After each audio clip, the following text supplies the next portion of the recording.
I guess I can always start off by saying loose lips sink ships. That's almost a pun anymore. I'm Phil Schneider. I worked 17 years for the United States government as a geologist and aerospace engineer, as well as a structural engineer. I worked for such elusive occupations with Morrison Knudsen, Bechtel, Page & Page, Aerospatiale of France, and a host of other, EG&G, and a host of other, Los Alamos Laboratory and these kind of things. But rather than bore you with all those statistics, I've got cooked up a real mixed bag here of different topics, and it's might be a little bit like brain overload, but I'll start from the beginning. Now, like I said, I worked 17 years, co-invented methods of shape charge blasting as well as laser rock deflagration, which means rock is literally melted or powdered by a special laser combination, and the residue of the rock underneath is applied as a coating, as a liquid coating, kind of like instant agate, if you could imagine a hunk of agate, which is a hard silica mineral, rock actually. But up here we have another topic. This is an area where I worked. I worked 11 years of the 17 years at Groom Lake, S4, S2. It's in the Nellis Air Force Base area. In fact, Groom Lake is, I'll show you in the picture right here. It's right here. Groom Lake is quite the place. A lot of rumors and other kinds of things have come out of there. Of course, people have stood on the outside for years and wondered at what's been flying there. There's all kinds of things been flying. Let me give you a brief overview. Start in ancient history land here. Back in 1909, the U.S. cavalry was engaged in catching some banditos that had crossed over the Mexican border into a place called Truth or Consequences, New Mexico. And they went into a cave or a hideout and killed the so-called bandits, but what they found out they couldn't explain, and they were called horseshoe craft at that time, or horseshoe ships. There were UFOs, and they saw these, what they called demons, gray demons, little gray guys all around the place. That was in 1909. Now, in 1933, our government was actively engaged with the Europeans, mostly the French and the English, in special researches dealing with aerial phenomenon. And once again, the term flying saucer or flying disc didn't come about until much later, supposedly right around the mid-1940s. Anyway, the whole thing here is that also in 1946, I might want to add, we were engaged in atomic bomb testing and this kind of a like, and of course the area of Bikini Atoll.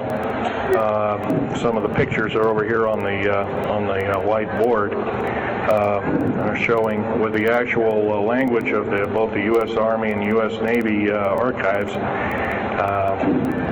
Anyway, these flying ships were seen as early as 1945, 46. Some of them were called Foo Fighters, and you name it. They were fully known about maybe as early as 1935 or 36 by our U.S. Navy. And there was a shallow underwater base at Bikini Island, and that was probably the one reason why a number of atomic bombs were exploded in that area rather than other areas which they could have been even more remote out in the South Pacific at Operation Crossroads. Well, anyway, this all led up to later on, about 6-8 years later, 1954, during the Eisenhower administration, led to an interesting treaty called the Greada 1954 Treaty. It was the Alien-Human Treaty. And supposedly the aliens had come in and exchanged technology, and they'd want to take an occasional human being and a few head of cows, and accurate books were supposedly to be kept, and all this kind of stuff. And of course, eventually all that broke down, and aliens are notorious for being liars, even greater liars than so-called, in quote, we humans are. So alien treaties are often just not even the pieces of paper they're written on. They're just really kind of worthless. Anyway, my work as a geologist in building underground military bases, some of which are over 2 miles underground. And I think when you listen to Al tonight, if you have a chance to listen to him, he will speak of, Al's actually been on some of the high-speed monorail subway cars, if you might want to call them, that link these bases together. Some of them are capable of riding on a cushion of air about 3/4 of an inch off a rail at a better part of Mach 2. And he's actually been on one of these trains. I've only been in one of the tunnels and helped build some of the tunnels. Incidentally, I helped work on 13 deep underground military bases. Had hands-on experience.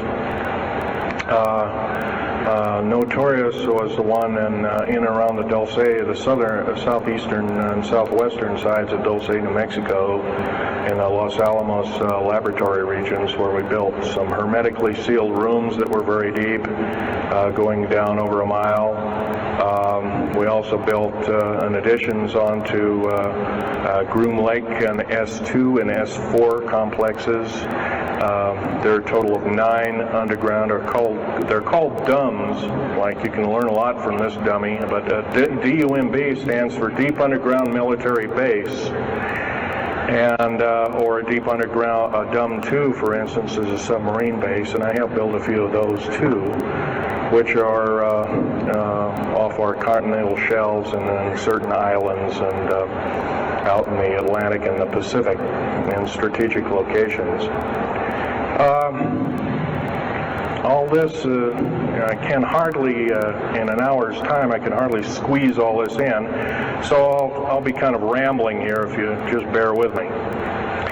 The main topic of my discussion here is to link up basically what's going on with these deep underground military bases, what they're being used for, what is the present situation now being employed both by our federal government, which is slowly being phased out by the United Nations government, as well as the New World, end quote, the New World Order, which is an even higher entity, and who these higher entities are taking their orders from, and try and link up basically what's going on. A lot of us have been kept in the dark. We've been given, maybe most recently over here, photographs of an alien at Roswell. I'll just make a very brief statement about that. The photographs cannot stand up to a computer grain analysis test and therefore are retouched or faked. They're not real. The real one, the real photograph of the charred or dead alien that was, or one of the several that were autopsied, is over here, was given to me by a friend by the name of Skip Fromback of Seattle. And his father worked as one of the principal doctors. He was from Germany at the time, and worked on some of the autopsy material, from what I understand. along with other people. Anyway,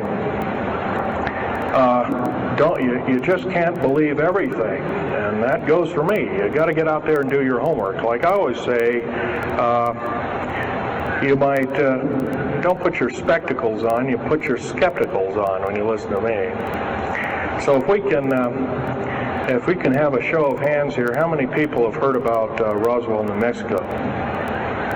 Very good, almost all. And how many people have heard about the black helicopters and the other kinds of flying saucers type equipments out at Groom Lake and other places? Very good. Well, this obviously is a nice enlightened audience. Most of you have probably seen what a black helicopter is, or maybe even gotten rare glimpses of an F-117A black jet, or stealth, as they're often called, or a B-2 bomber, or B-1 bomber, or some of these other sophisticated aircraft that are now being touted as the new technology. Once again, where did we get this new technology? Well, obviously we've had a little hand in that. Our little alien so-called buddies, have kind of exchanged things, not without a great cost. The cost of which has been a lot of people have disappeared. Some, and I'll blow this statistic by you, there's, according to current FBI and Defense Intelligence Agency and CIA statistics, 100,000 children and 1 million adults disappear every year, and these are not kidnappings or murders or rapes or suicides or anything, totally unaccounted for. And where are these people going to? Nobody knows. Maybe one of us in this room or somebody has encountered such an individual and lost a loved one or a friend or something, and that's unfortunate. My best friend, Ron Lee Rummel, several years ago got himself murdered because we dared to put out in print, at that time I was still working for the government, and so was he, we dared to put in print the so-called Strategic Defense Initiative, or Star Wars, as part of the New World Order and takes its actions. It was originally written as a kind of a spoof or a joke. We had one of these alien greys dressed up and had New World Order insignia on, and of course that wasn't taken very nicely, and my friend got himself murdered. It was called a suicide, but now it's been turned over to special authorities who now acknowledge it was a homicide. Other than that, I'd like to also mention something about my father. My father was a U-boat captain in Hitler's Navy, and he got captured and taken over. I didn't find this out until about 2 weeks before he died on his deathbed. He kind of told everybody in total shock. I was one of them. In fact, I didn't believe him. I thought he was kind of in delirium or something like that. And of course, other things have come up since. And so, anyway, he was captured by the French, turned over to the Third Army, the U.S. Third Army, and then U.S. Third Army turned him over to the Navy. And he was a master machinist. Now, that's not a journeyman. A master means they can take a block of metal and make a gun or a watch or some other fine instrument. And he was a master machinist. He later became an MD doctor and part of the aerospace medicine group of the United States Navy. Was instrumental in helping build the USS Nautilus and its first nuclear-powered predecessor, the Enterprise, the first nuclear-powered aircraft carrier, and other ships like it.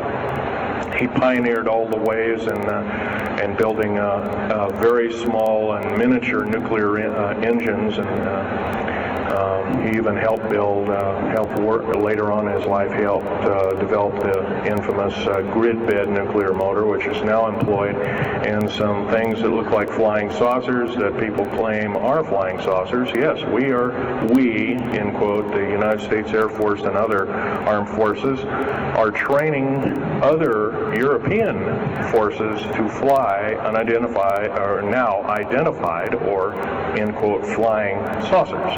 We've actually built several prototypes that are flying under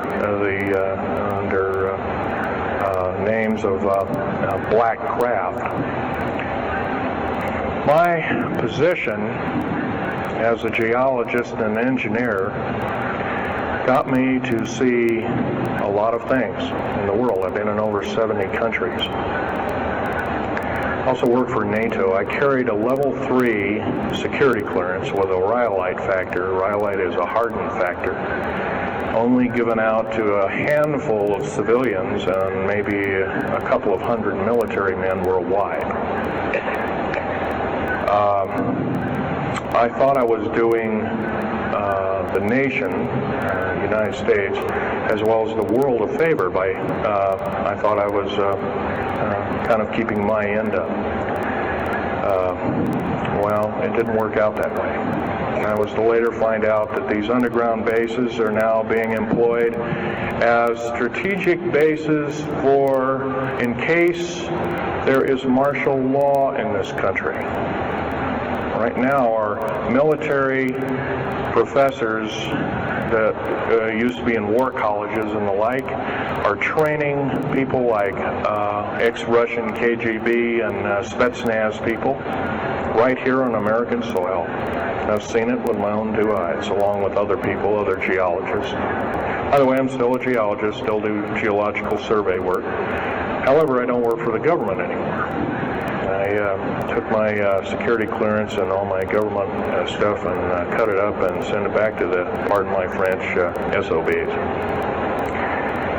When I found out that a number of these 131 deep underground military bases are being used to subvert the Constitution of these United States and its people, I says, that is enough. I can't possibly be connected. Oh, well, Mr. Schneider, you can't quit, they said. Well, I says, yes, I can. I'm an individual, I'm going to quit, and I'm walking off the job. And he says, so I got arrested and casually told, well, you got to finish a job. And so I caved into that part, and I finished 3 weeks, and then at that time, my father was dying, and I was allowed home, and I never went back for my paychecks. Don't intend to either. These people are beginning to show signs of being our utmost enemy. I'm talking about military people now engaged in training foreign troops on American soil, clearly against the Bill of Rights and the U.S. Constitution. It's why we formed a government, why our forefathers formed a government, a republic of these United States in the first place, way back 200 plus years ago. Because the drawing and quartering of soldiers, taxation without representation, law by edict, otherwise known as today's version, executive order, among other things. The very reasons that we became, in quote, free, a free republic, a free society, possibly one of the greatest nations to ever be a nation on this earth, were instilled in our founding fathers that are now so far away from the people now running our federal government structure. So I'm here today to touch upon a number of subjects. One being that these underground bases, roughly over 3 of them per state. There's now, instead of 12 prison camps, there's 39. That's almost 1 per state. building 2 prison camps every 7 months. They're building 2 underground military bases every year. Each one of these military bases, by the way, these underground military bases, they cost somewhere between $17 and $26 billion. They employ 1,800 to 10,000 workers each in varying grades of skill. They gobble up totally through the black budget, over 1/4 of the black budget, or roughly $310 billion. Of course, you may say, where are these figures coming from? Well, the black budget, as we know it, in quote, black projects, which anything called black is significant of hidden from Congress, hidden from the American people, and very few people are even in the know about it at all. But black budget per year garners over $500 billion a year. And it's these kind of huge quantities and sums of monies are garnered through CIA drug activity, National Security Agency clandestine operations, mostly in Panama and South America. Now also engaged in Russia in bringing and refining strategic metals. By the way, you might want to ask, where's all these kind of interesting new metals coming from? Over here on the whiteboard, we have the new periodic table. It's got 140 elements. Now, in our high schools of today, I was in a high school about a week ago, I saw a new periodic table that had 105 elements on it. Now, somewhere, we're not being told the truth. We're being lied to at every turn and every corner. We're considered less than morons. So the government has made itself an entity, an independent taxing body, an entity into itself, and isn't accountable to anybody, not even the so-called New World Order. They just go ahead and do everything willy-nilly as they please. There's nobody checking. You don't have to worry about this. Occasionally there's a senator who pokes a nose in here and there, and that senator finds out either nicely or not so nicely that you don't do things like that. Now, if we're to gain a grip on our country, if we're to take our country back, we must first ask our public officials if they cannot tell us the truth, and we will impeach them, or they will be impeached, or they'll be tried as traitors. This is pretty stiff language. Already it's slowly beginning to trickle out and to occur to a number of people that this may be the only way out. Also, our founding fathers, George Washington, Patrick Henry, and a few of the other ones, came up and said that you don't want to let the beast out of the box. And they were talking about a runaway government. You don't want to allow your government to become like England at that time. And so they warned us about this very same kind of thing. First of all, the United States is not a democracy. It's not a republic anymore. It should be a republic. That's to the republic for which it stands, one nation under God. Why we can't even pray in the public schools anymore. We have to have a Supreme Court judge or group of them, plus Janet Reno and company, among other things, telling us what to do. Interpret for us as if we cannot read with our own 2 eyes and understand with our mind. This, of course, is bad policy all the way around, and I guess I don't need to blow that by your ears. Okay, on another subject, I have a number of items up here at the table, one of which here is, if I can show it, is a heavy hunk of rock indeed. It has a weight of about a little bit more than a pound. 2.5 times the weight of uranium. It's not radioactive, can never be made radioactive. It's composed of earth, rare earth, clays, and powdered metals, as well as an alien element, mostly from crashed, retrieved flying saucers and those of the kind that have happenstance to crash in our deserts and backyards, so to speak. It's called mironite. This is employed in every stealth aircraft, every black jet throughout the black budget. Also in the very small quantities in the skins of black helicopters. Mironite. Here's another thing. Here's a piece of probably the purest titanium you'll ever hear or see. It's so pure, it's also composed with other alien elements to make it extremely tough. It's capable of withstanding temperatures in excess of 7,000 degrees Fahrenheit.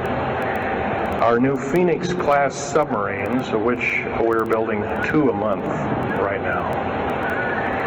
Phoenix-class submarines is a black budget program. Each one of those submarines costing $208 million just for the titanium hull, which is made of this material.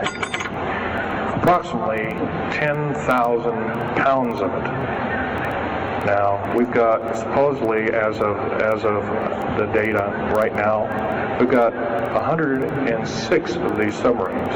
They're plying the waters and the waves. They can dive to a depth of over 7,000 feet and hold that for 3 months. It's a fantastic submarine indeed. It has 11 grid-bed nuclear motors on it, engines that run everything, purify the air. And by the way, these aren't your usual nuclear motor installation. They're very small. They're probably no bigger than this podium, weighing less than 3,000 pounds, putting out as much as the equivalent of 3 aircraft carriers of the Enterprise class. But these Phoenix-class submarines are getting this metal. Now, where are we getting the metal? It's being stockpiled in a number of strategic locations. Supposedly, I've heard stories, well, it's being mined on the moon, and I have no way of proving that, one way or another. I think we're probably getting it from Russia, or refining it in outer space. What are we shuttling? Basically, a shuttle, a secret shuttle flight. 1 a week now is going up and back. What are they shuttling? Well, obviously, they've got kind of their own little laboratories up there, space station, and all this kind of stuff. Remember, what you're being told is only just a smattering of the truth. It's not the real truth. Maybe it's 5% of the truth. Maybe it's not even that. You can rest assured you're not getting much. Another strategic metal is this particular bar with some strange crystals on it, scalenohedral crystals of niobium, titanium, rhenium, copper oxide.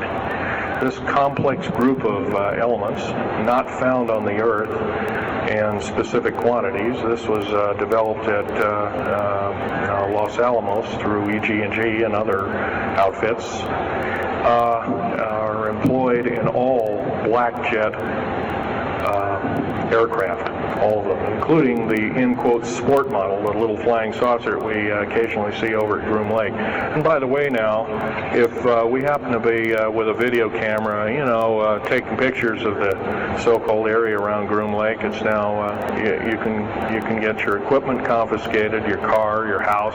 You're considered the same thing as a drug dealer, and you'll go to jail for 5 years, up to 5 years, and $1 million fine. I personally don't think this is what I'm hearing. I just don't think that this kind of punitiveness is what we need in America, and we have to get rid of it. Otherwise, we're going to die with no America. Here's some other elements. Here's a very light element. It's composed of lithium metal, as well as a alien element a little heavier than hydrogen, but a little lighter than helium, also employed in this. It's used in secretive methods of propulsion, and it also is in a peculiar scalenohedral crystalline form. And anything scalenohedral, and by the way, a scalene triangle is no side is equal to another side. The scalenohedral metallic crystalline structure is definitely alien element, or alien technology converted over to our own technology. These were given to me about a year ago. They're called alien or aurora drops. It's supposedly the skins of the black jets, some of the ones that are coming in at very high rates of speed. They're still glowing red hot to white hot, and they'll sit out there and cool off, and they're dripping their material off of them. And it's kind of like a rubberized coating. It's not rubber, I can tell you that. It's as hard as lava rock or harder, capable of withstanding tremendous temperatures, but nonetheless some of it sloughs off every time, and so they just kind of scoop it up and throw it in the trash can. There are a few pieces of it. Here's one of the hardest so-called man-made rocks. Once again, it's got a number of alien counterpart. It's got an alien crystalline structure to it, very advanced. It's about 11 times harder than a diamond, about 70 times stronger than a diamond, capable of standing temperatures in excess of 10,000 degrees Fahrenheit. It is employed as very thin coatings or windows, tiny windows, in hypersonic aircraft that exceed Mach 5. Here's an interesting artifact. Right here in this hunk of rock, which by the way was an old 100,000-year-old chipping tool found in Jordan, is a imprint of, it looks like a fossil, but it's not. It's an imprint of a small mechanical part with exactly 360 kind of little rotor blades. Well, this rock is 220 million years old. Who was making machines 220 million years ago? Maybe Von Däniken was right after all, huh? Here we have an actual piece of agatized fruit, or it's similar to a lime. It's even been pecked by a bird at one time, and that's still there. So it's instantly turned to agate. It is the same agate or chemical structure as material found at Hiroshima and Nagasaki after the A bombings in World War II, where grasses and flowers and petals of flowers and other kinds of things were instantly petrified, turned to agate. It is the same identical crystalline structure. However, this particular piece is about 20 million years old, and it's still got its original green coating, and it's basically unchanged. Perfect condition. Likewise, here's a garlic plant about somewhere between 20 and 35 million years of age, and once again, it's got that same pink agate coating. And here are some pieces of the metal skin from the crash disk at Roswell. It was given to me when I was 14 years old. My father was visiting one of his old friends in the Navy archives, as well as he was in the Royal Navy in England. And I, as a 14-year-old boy, I says, "Gee, Dad, can I ask Johnny something?" "Oh, go ahead, ask him. Get anything you can from him, that kind of thing." I says, "Well, gee, Johnny, do you think I can have a piece of this metal?" "Oh, no, you can't have that." And I says, "I'll give it to the kid. What the heck? He won't have it very long anyway." Well, I've had it all this time. It's kind of a unique thing. They were able to break the skin of that craft, by the way, by dropping it into a bath of liquid nitrogen, hitting it with a mechanical or hydraulic hammer, and it shattered into little bits. And it was later analyzed and adapted for our own technology. All these artifacts are fine, but once again, the main part of this talk is, where's it all leading to? We get very little spin-off to where any of this is leading to. Occasionally we'll get a new computer, or maybe a quartz watch, or some little trinket, kind of like giving the Indians beads a couple of hundred years ago. Well, we're getting these little spin-offs. But the black budget still rolls on, garnering up over $1 trillion every 2 years. It's somewhere between 1.023 trillion and 1.31 trillion dollars every 2 years. And every year it goes by and the black budget is unchecked, unaccounted for, it's just subverting our country. That's number one. Number two is that these underground military, first of all, if there was something like a nuclear war or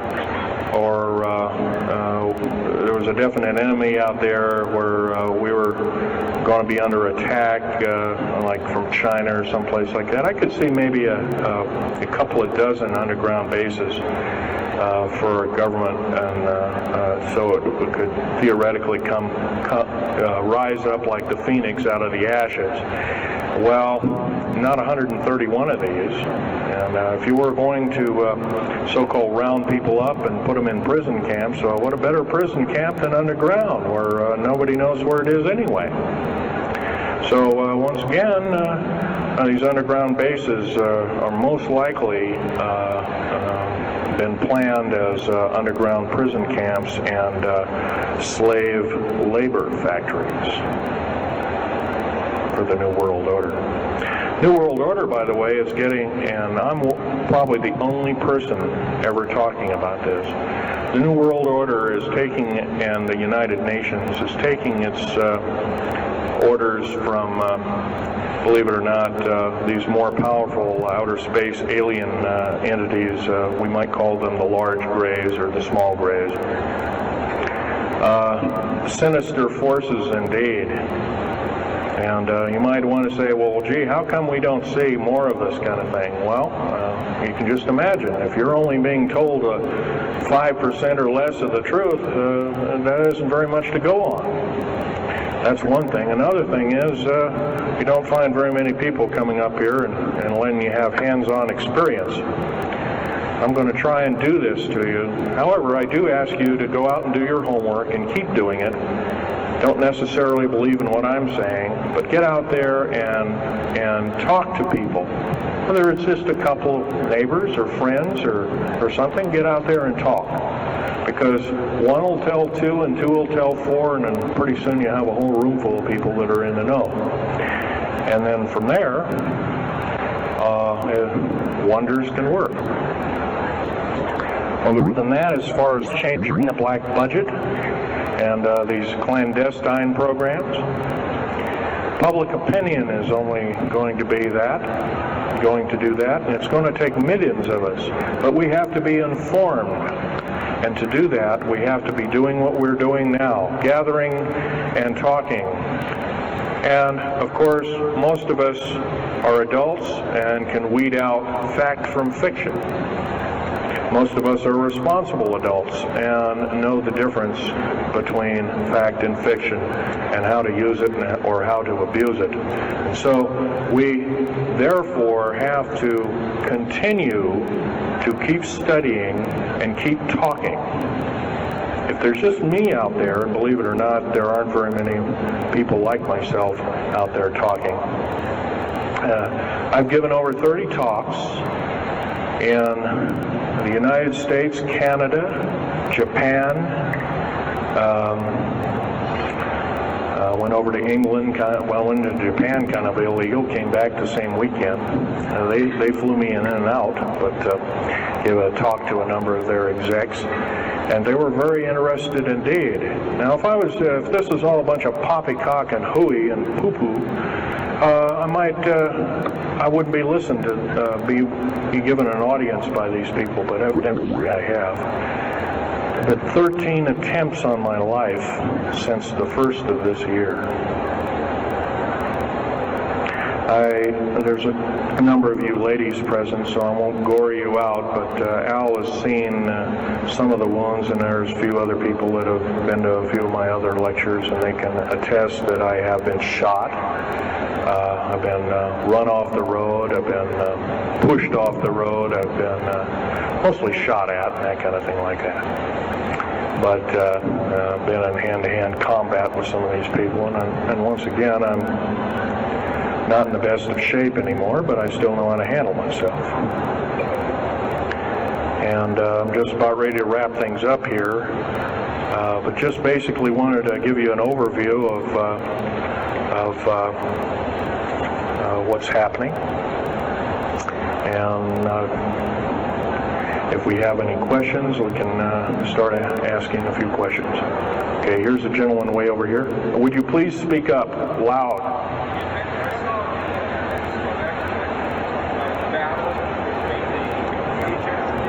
Yes, I was involved in in 1979, in August, late August of 1979.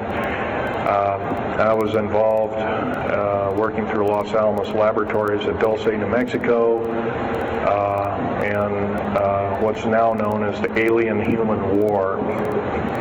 66 Secret Service agents, government workers, geologists, and the like. I almost bit the dust. I could have been number 67.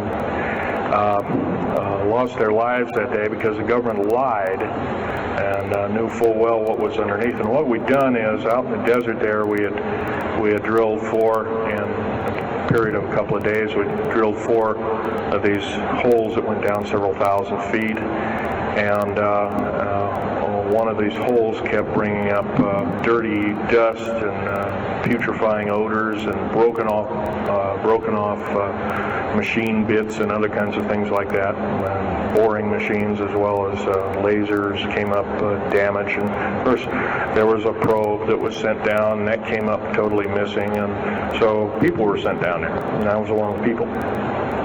And when I got down there, of course, the odor was, and remember, I was in a spacesuit type environment.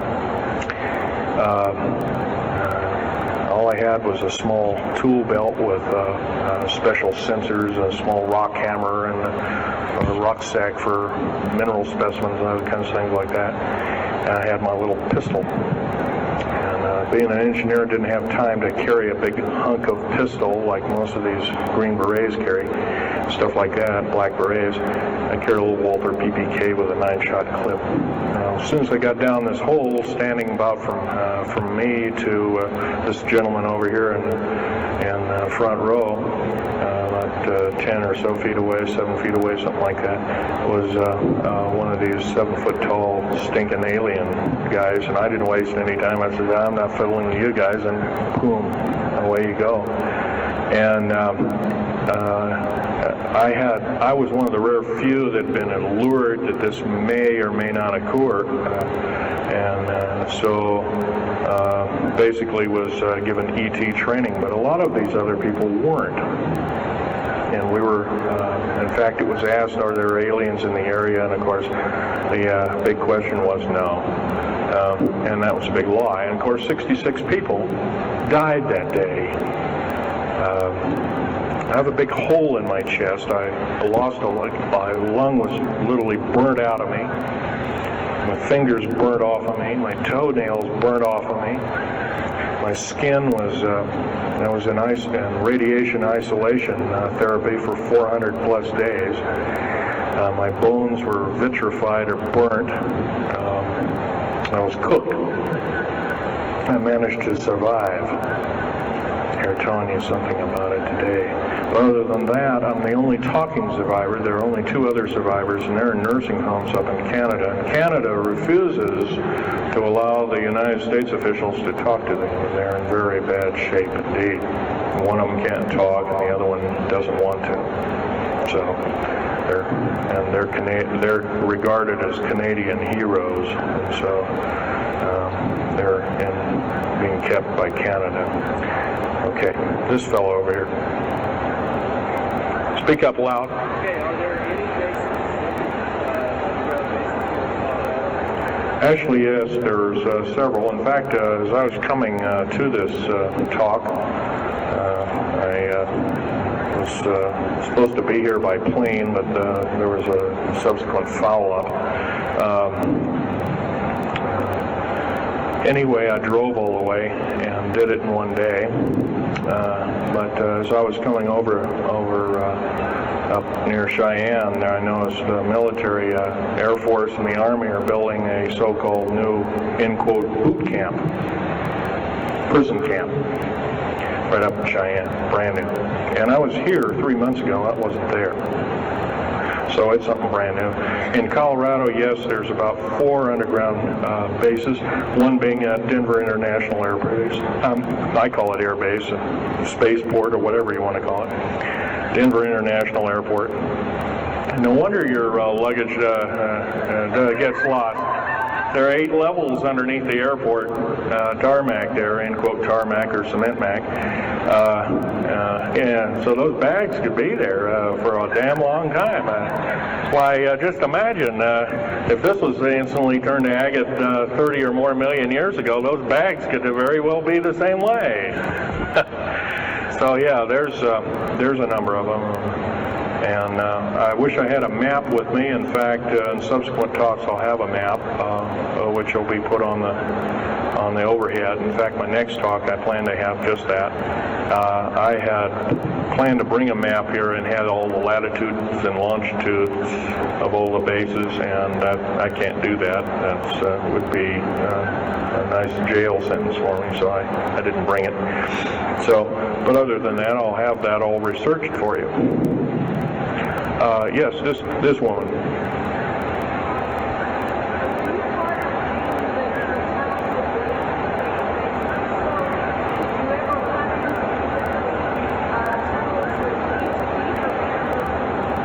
Yes, as far as there being an inner Earth, a hollow Earth or anything like this, no, I've never run into anything like that. However, Al Bielek has been on these tunnel trains at the better part of Mach 2, going from coast to coast in an hour and a half, faster than any jet plane that we got, including the SST, or thereabouts, the same rapid speed. But I helped build a lot of these tunnels, and all of the underground mountain or military bases are connected, all of them, all 131 of them. They're connected both by road, not a big freeway under there, but it's at least a 2 to a 4 lane road, rather narrow lanes, but they're there, and they're also high-speed magneto-leviton train tunnels. Yes, this lady over here. Stand up and speak up, please.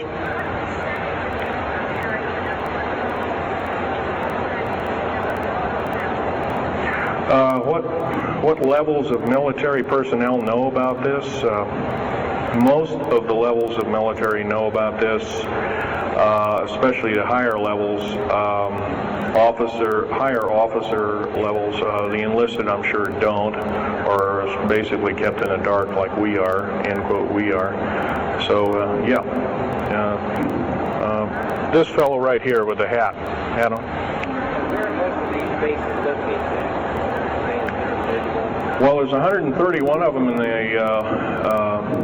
the United States, 127 of them in the lower 48. There's some in Canada, I'm not counting those, and some in northern Mexico, I'm not counting those either. They average about 4¼ cubic miles hollowed out underground, an average depth of 5,700 feet underground. Average cost $17 to $31 billion each. They employ anywhere from 1,800 to 10,000 people.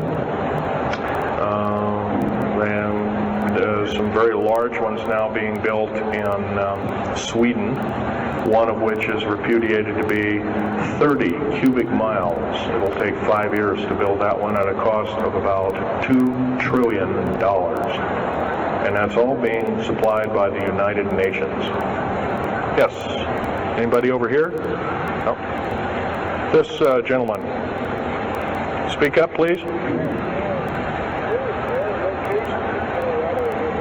Okay, you want to know exact locations of all these? Well, for where all of your Army, Marine Corps, Navy, and Air Force bases are, they're with all the present, not the ones closed down. By the way, the closed down bases are now being used for gasoline storage and equipment storage and these kind of things. So they're not really closed down yet. Boot camps, end quote, boot camps and all this kind of stuff. So-called prisoner camps and these kind of things. Right now our police, for instance, are being trained by the Air Force and the Army intelligence in martial law research, as they call it. How dare they call that by that name. So where these are, where every one of these strategic bases are now in Colorado, in around Denver, there's 3 of them, and they're fairly small. Some of these bases are only maybe 2,000 to 3,000 feet in depth. Some of them were built a long time ago, back 35, 40 years ago, and they're only maybe 500 feet, and they're mostly for equipment storage. Denver, and then there's Fort Collins. There's also Colorado Springs area has a number of them. By the way, Colorado Springs is kind of a famous area. Nikola Tesla's laboratories were in Colorado Springs, and need I say more? I'll leave that up to Al Bielek. As far as Nellis Air Force Base, there's 9 underground mountain bases in Nellis Air Force Base. That's in Nevada. It's north of Las Vegas. There's going to be a UFO show and conference in Mesquite here later on this month, and that's up very close to, end quote, Area 51. That whole area, by the way, the state of Nevada is 81% end quote, managed or owned by the federal government. Land is either restricted or run by the federal government. That's why there's groups rising as we speak, dealing with the problem very vociferously, and senators are now getting involved. So evidently waking up is occurring. Yes, this gentleman over here. Speak up, please.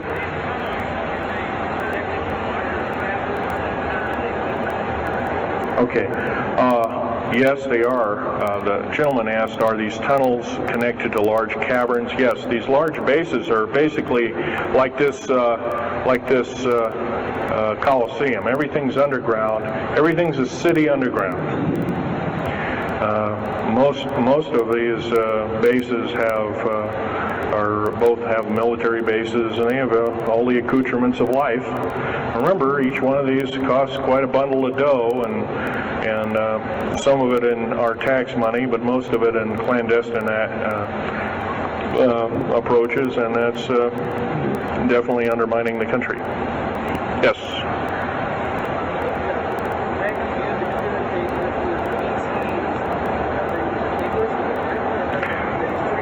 Well, some of them have a difficulty in understanding our language. It's too slow to them. If you've heard whale songs or bird chirpings at high speed, it's about what these aliens sound like audibly to us, so it's a bunch of gibberish. Yes, they've slowly actually broken down. There's 11 prototypes or 11 civilizations of aliens visiting this planet all the time, all of which are known by the U.S. military, 9 of which are not very good indeed. They're pretty bad news. 2 of which are benevolent, but the benevolent ones have supposedly left. They have their own little war of sorts, especially the Pleiadian groups and whatnot like that, of which Val Thor was repudiated to be a Venusian, but other people will alert he looks more like a Pleiadian. He looks normal human, except he's got 6 fingers and toes. He's got one oversized lung. He's got 2 hearts. He's got all kinds of weird stuff. Bones are bigger. Yep.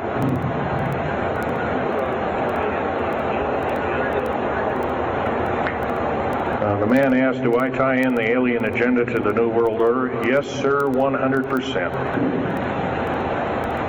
I can elaborate briefly. The New World Order right now basically is dismantling countries, governments, telling governments not to war with each other anymore, basically, so that looks good on the outside. They're taking their orders directly from the aliens who've got their own timetable. They want the one world order because they want the planet for themselves. And, of course, you've often heard of the term Global 2000, and that's a supposed sinister plot, or has been a group of sinister plots to produce biological weaponry to reduce or thin out the so-called ethnic cleanse the population of the planet by 5/6, or roughly 5 of 6 billion people, enslaving the rest to work willy-nilly with the so-called people of the New World Order. Now, another peculiar thing is the alien agenda is not really well believed nor understood by a lot of these one-worlders. They don't believe it. They think they've been singled out for their own end of glory, and what they don't know is they're just another human being, and according to the negative or bad aliens, they're just another we're considered bags of food to them. They don't eat us like we think of a cannibal eating a hunk of meat, but they use our glandular secretions as part of their food base, their blood and our glandular secretions like adrenal chrome and other kinds of things like this. And in fact, the Atlanta Center for Disease Control has figured out ways that we can combat this and all this kind of thing like that. It might be where these new designer diseases like AIDS and Ebola and hantavirus and all these kinds of things have come up out of nowhere, and these diseases, end quote, almost have a mind of their own. Yes, this lady here.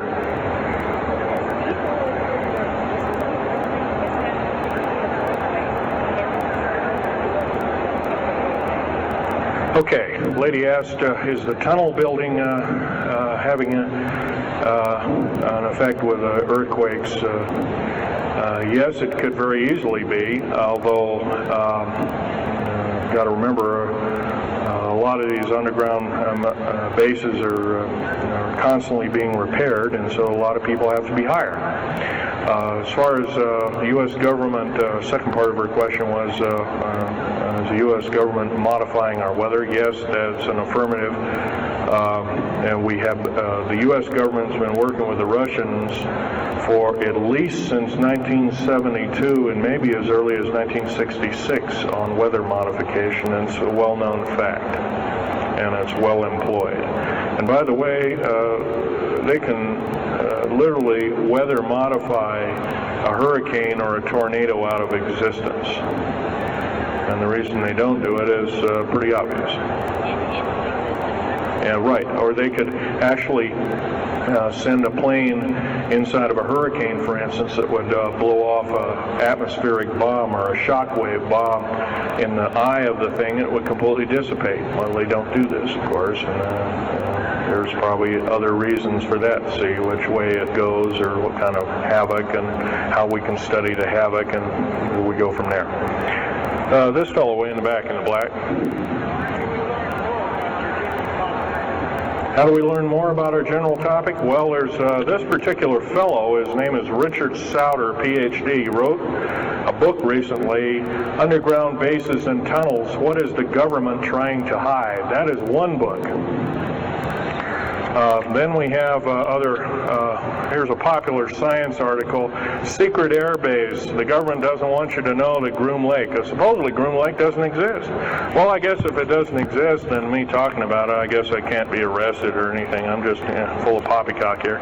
Well, the editor, one of the editors of Popular Science that put this article out is now in federal prison.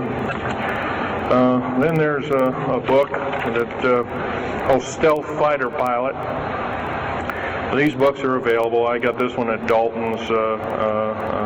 This one actually was sent to me by the publisher I did some test piloting, and the only thing I test piloted was would run the aircraft back and forth on the runway, the special runways we built at Groom Lake. There's a picture of me in uniform.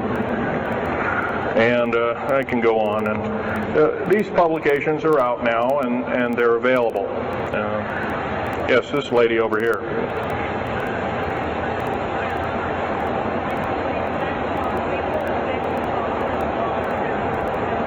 I can't hear you. What?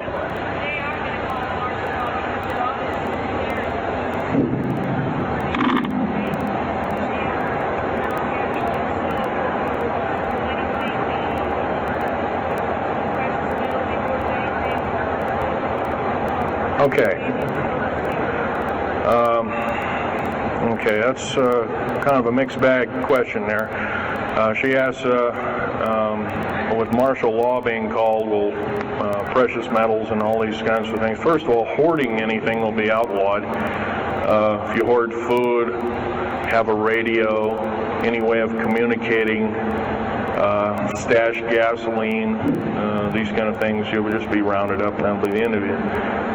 Martial law is martial law. Martial law is dictatorship of the worst form, or one of the worst forms. And her other part of the question, if I got it right, was when's the alien takeover? Well, the alien takeover right now is, and probably will be for probably the next 20, maybe 30, 40 years, will be basically in the background. The idea is to get the one world beast-like government order in place, and to thin out the population of the planet.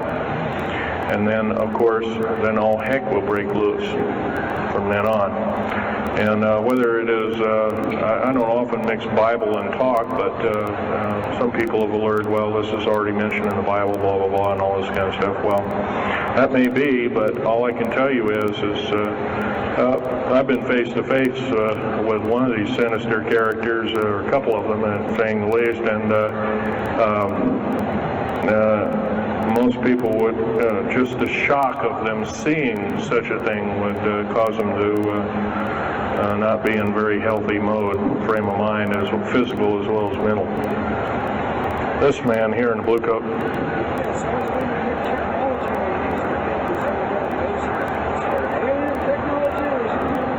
Well, it's a combination. What technology is used to build these underground bases? Well, we have lasers that can drill out, or basically deflagrate or melt out a tunnel 7 miles a day. And that tunnel is 28 feet wide, 28 feet high. You've been told about drilling and boring machines in a very slow, quarter of a mile a day. Most of that went out in World War II. Most of that's all World War I or World War II era materials. And once again, you've been badly lied to.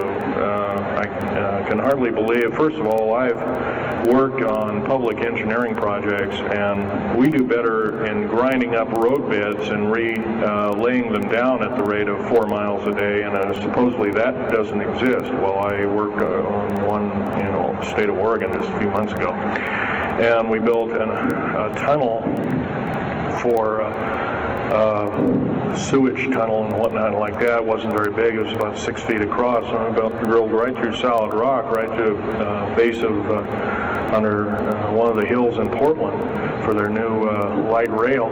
Did that in 2 days. But it was a small, complex tunnel. It was big enough for a man to crawl through and inspect, and I was one of the people that inspected, so yeah. What technology? A lot of this is alien technology, readapted for our own use, but a lot of it's our own ingenuity too. So you can bet, how can you tell alien technology? Well, anything that's just absolutely outlandish, like taking a oxyacetylene welding torch and trying to cut into this metal and getting nowhere, obviously, would be metals research, aircraft research and the like, and different tools and products, which things that are many times the hardness of diamond or known hardened substances like boron. Obviously, that's nothing that we came up with on our own. What we could have over a several hundred-year period. But you've got to remember, too, that the military technology is outstripping the public sector technology at the rate of 44 to 45 years of technology for every calendar year, every 12-month calendar year here. So every year going by this time in 1996, the military technology will be roughly 45 years more advanced than where we are today. So it's quite possible that way back in 1943, the U.S. Navy not only caused the ship to disappear, it literally disappeared and reappeared. Basically, military technology right now is about 1,200 years more advanced than public state technology. And computer technology right now, it's off the scale. I can't tell you. It's just right now, and employing just in black jet and stealth aircraft, the new computers are so completely advanced that we couldn't get them in the public sector for maybe another 40 or 50 years. Yes, this lady here.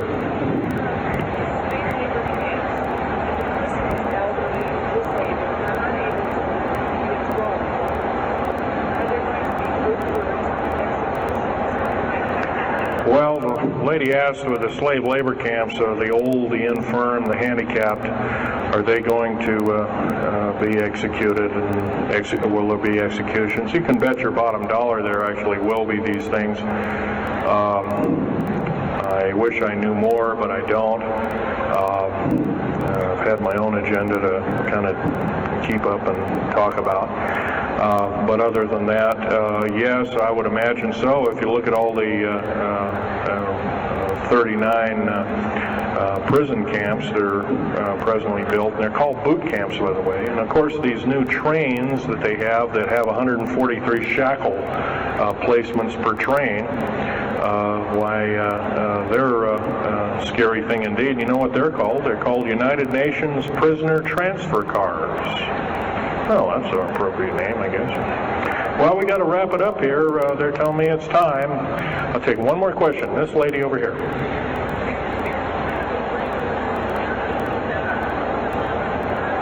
Don't brainwash you. They don't brainwash you. How do they brainwash 18,000 people that are working?